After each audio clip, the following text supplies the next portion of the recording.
Hello friends, today we're going to learn a theory of a tattoo removal by using laser therapy. So in before 1980, a tattoo removal was done by argon and CO2 lasers. But due to larger wavelength, it causes dyspigmentations and unwanted scarring because of the larger wavelength. So to address that issue, a breakthrough was done by Dr. Anderson and his colleague in 1980. So they have proposed a theory of selective photothermolysis. So in selective photothermolysis, lasers only target a specific chromophore, and the surrounding skin is remain untouched. So in pigmented particle, melanin is a chromophore is there, and in pigmented particle, we takes a ink particle as a chromophore. That is a targeting site. So different categories are used. Like if remove pigmented particle, first is the pulse duration.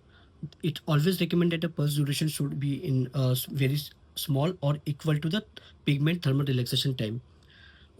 Because if the pulse duration is quite long, then the heat targets the pigmented particle also and the surrounding areas also, which causes burns and unwanted scarring.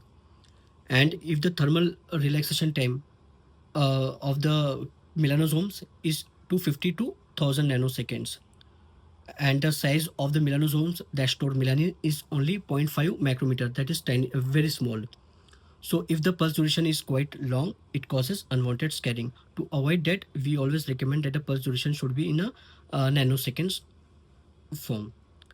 So the different criteria is a type of laser. Like we always recommend that with the Q switch lasers and the picoseconds are used to remove the tattoo removal and pigmented particle. Then a valence selection. Depending on the tattoo particle and the pigmented particle, the valence should be proposed. Like in superficial tattoo removal or pigmentations, 532 nanometer works quite best.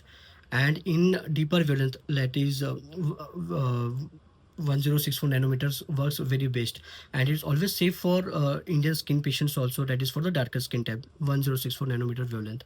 So mechanism of action is very simple. The laser particles target the pigmented particle or tattoo particle. That pigmented particles break uh, because of the laser light. It produces heat and produces shock wave effect also.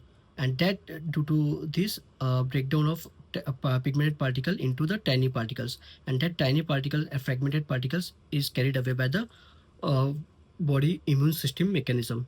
So multiple sessions are needed to remove the pigmented particle or tattoo removal.